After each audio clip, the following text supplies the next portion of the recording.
कि जब हम सुंदर साथ दूसरे सुंदर साथ से जब भी मिले तो एक दूसरे के मिलने पर अभिवादन में हमें प्रणाम करना चाहिए,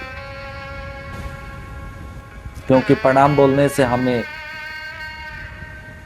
4 चीज की प्राप्ति होती है। हमें 4 चीज प्राप्त होता है। इसी बात को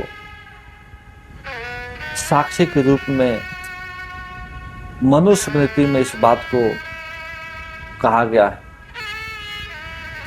अभिवादन शिलस्य विद्योपि सेवनम चत्वारि तस्य वर्धते आयु विद्या यशो बलम।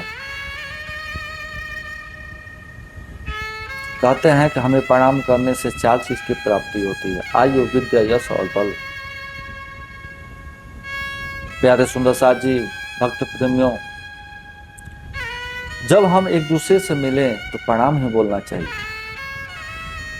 यहाँ हमें समाज में देखने को मिलता है कि लोग अपने अपने ढंग से, अपने अपने तौर तरीके से एक दूसरे के मिलने पर अभिवादन का शब्द का इस्तेमाल करते हैं,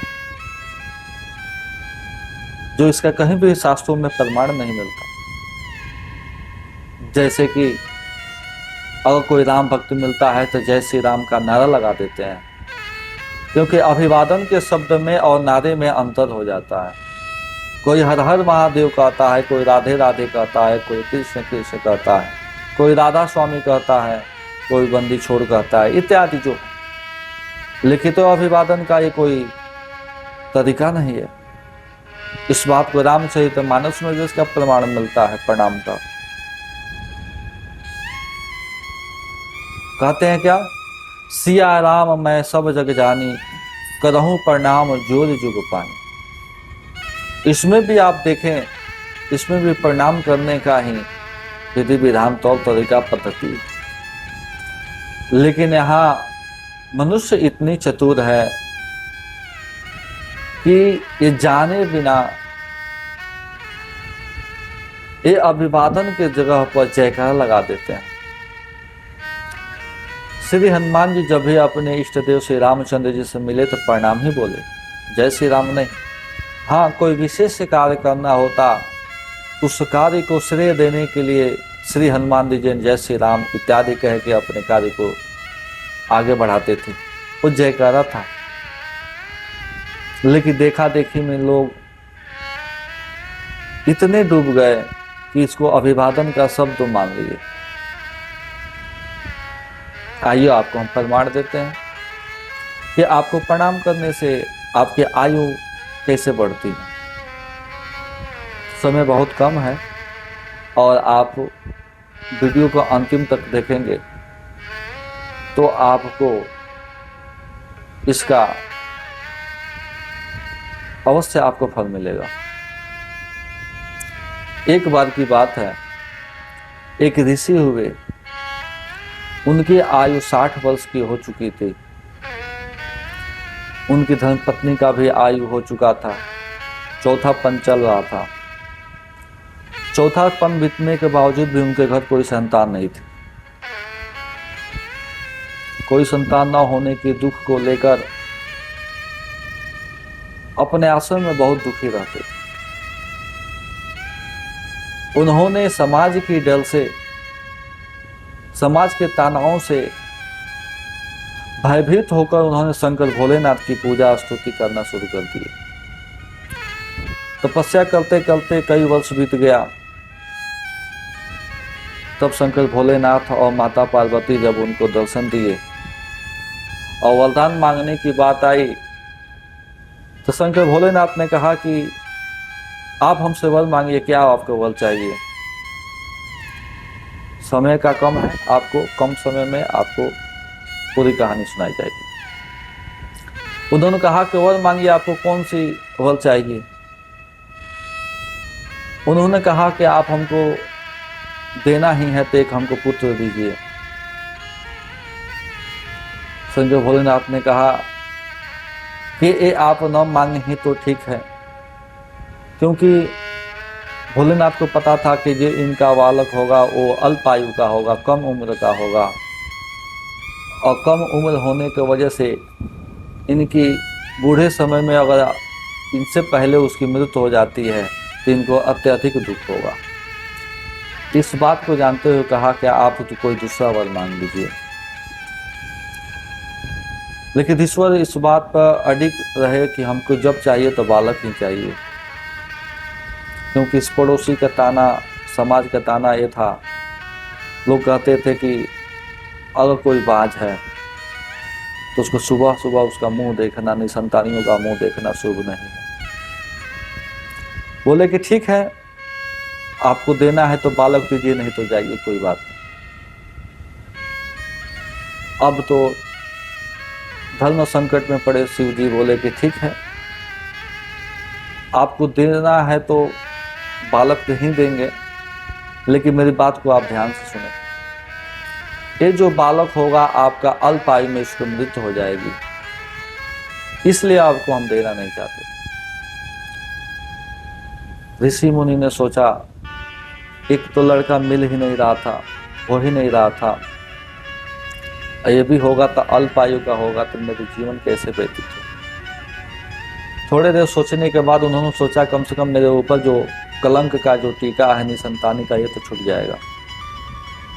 उन्होंने स्वीकार कर लिया कि ठीक है। तब शंकर भोलेनाथ के आशीर्वाद से उनके घर में बालक का प्रादुर्भाव हुआ। ऋषि मुनि को चिंता था कि 12 वर्ष की आयु में इसकी मृत्यु हो जाएगी। इस चिंता हमेशा सताई जा रही थी। धीरे धीरे लड़का वो बढ़ते बढ़ते 11 वर्ष का हो गया। समय चक्र चलता गया। 11 वर्ष 6 महीने 3 दिन का हो गया और कुछ ही शेष रह गई 3 महीने। अब यहाँ इनको चिंता यह था कि अब 3 महीने के बाद मेरे लड़का अब शरीर को छोड़ देगा। लेकिन ऋषि ने अपने पुत्र को शिक्षा दी थी कि अगर आपके आश्रम में कोई मिलता है, आप रास्ते में चाहे कहीं भी मिलता है, तो आप उनके मिलने पर प्रणाम ही बोलना बेटा। अपने पिता की बात को मानकर वो लड़का जब कोई संत महात्मा आते उनको प्रणाम ही बोलता। समय चक्र चला। वो लड़का जंगल की ओर लकड़ी इकट्ठा करने के लिए निकला हुआ था। उसी जंगल के राह से नारद जी चले आ रहे थे। नारद जी का मुलाकात उस लड़के से हुआ। नारद जी अपने इष्ट देव के धुन में चले आ रहे थे। मुलाकात होने पर लड़के ने उनको अभिवादन में प्रणाम बोला। ज्यादा गौर नहीं किए, उन्होंने कहा कि दीर्घायु दीर्घायु हो, तुम्हारे उम्र लंबी हो। जब ऐसा कहकर जब आगे बढ़े तब इनको ख्याल आया कि मैं तो ये क्या कर दिया। तो मैं उस लड़के को दीर्घायु का वरदान दे दिया, आशीर्वाद दे दिया, जिसकी मृत्यु अभी 3 महीने बाद हो जानी। अब इस चिंता से वो भगे भगे अपने इष्ट देव के पास गए। उन्होंने कहा कि प्रभु, हमारे मुख से निकल गया है कि दीर्घायु होगी, और उधर शंकर जी का वचन है कि ये अल्प आयु का होगा, 12 वर्ष की आयु में अब शरीर को परित्याग देगा। इधर मेरी बात अगर झूठी हो जाए, अगर संत महात्माओं की बात झूठी हो जाए, तो पूजा पाठ कौन, यज्ञ कौन करे, नाम जाप कौन करे। संतों की वचन को लाज रखना परमात्मा प्रभु की परम कर्तव्य होता है। ऐसी घनघोर चिंता को देखकर शनिदेव से भेंट हुआ। शनिदेव ने कहा कि हे नारद जी, आप इतना चिंतित क्यों हैं। नारद जी ने कहा कि मेरे साथ एक घटना, धर्म संकट में पड़ गया। सारी बात बताई। सारी बात सुनने के बाद उन्होंने एक बताया कि उपाय बनाते हैं, एक युक्ति लगाते हैं। और युक्ति लगाने के बाद उन्होंने शंकर भोलेनाथ को जाकर चुनौती दे दी, चैलेंज दे दिया कि अगर आप शनिदेव को अगर बाजंत्र में हरा देते हैं तो हम मान लेंगे कि आप बहुत अच्छे बाधक। सारी दुनिया जानती है कि शंकर भोलेनाथ जितना बेहतर डमरू बजाते हैं, उनके आगे शनिदेव कुछ नहीं है। बेसुरा शनिदेव अपने नाल को लेकर पहुंचे। वहां प्रतियोगिताएं होने लगी। शनिदेव ने कहा कि प्रभु ऐसा है, पहला मौका हमको मिलना चाहिए, पहले हम बजाएंगे। जब इनको मौका मिला, समय कम है इसलिए जल्दी कह रहे हैं, वीडियो बड़ी हो जाएगी, दिक्कत होगा। तब उन्होंने कहा कि पहली मौका हमें मिलना चाहिए। बोले कि ठीक है। ये अपने नाल को पीटना शुरू किया। बेसुरा, कोई राग कोई लय नहीं था। सब देवतागण कहने लगे कि प्रभु ये कौन सी बात है, ये कौन सा ना लय है ना ताल है। शनिदेव ने कहा कैसा ठीक है, जो हमने बजाया होगा हमसे बेहतर अगर शिव शंकर भोलेनाथ बजा देते हैं तो मान लेंगे वो विजेता है, हमसे बेहतर है। शंकर भोलेनाथ ने अपने हाथों में डमरू लिया और अपने डमरू को जब बजाने लगे तब शनिदेव ने नारद जी से कहा कि हे नारद जी, अब देर किस बात की। शंकर भोलेनाथ से निकलने वाले जो डमरू की आवाज़ है उस आवाज़ को पकड़िए, उसमें देखिए वो कौन सा बोल बोल रहा है, उस बोल को पकड़िए। तब नारद जी ने उसको पकड़ा तो एक मंत्र निकला। वो क्या था? ओम ब्रह्मकं जजामहे सुगंधित पुष्पवर्धनम उर्वारुकमिव बंधनाय मृत्यो मोक्षेयमामृता। ये महामृत्युंजय मंत्र निकला। और शनिदेव ने चरणों को पकड़ कर माफी मांगा, प्रभु हम हार गए, आप जीत गए। तब सारी लीलाओं, नारद जी और शनिदेव की लीलाओं के बारे में शिव शंकर जी जाने। मुस्कुराते हुए बोले, चलिए कोई बात नहीं, जन कल्याण के लिए आपने ऐसा किया। और उस मंत्र को ले जाकर वो 3 महीने का जो शेष बचा हुआ था बालक, जिनका नाम शास्त्रों में मार्कंडेय था, उस मार्कंडेय ऋषि को मृत्युंजय मंत्र को दिए। और उस मृत्युंजय मंत्र को जाप कर इनकी आयु बढ़ी। आत्मा संबंधित सुंदरसा जी, एक केवल किसका परिणाम? केवल परिणाम करने का परिणाम बदल गया।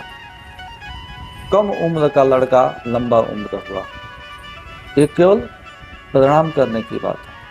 वीडियो और लंबी होगी और आपसे हमारी मुलाकात होगी तो और जो यश, विद्या और बल की जो प्रमाण है आपको अगली वीडियो में दी जाएगी या मिलने पर दी जाएगी। इसके लिए आपको प्रेम प्रणाम। जय श्री कृष्ण। श्री प्राणनाथ प्यारे की जय। प्रणाम।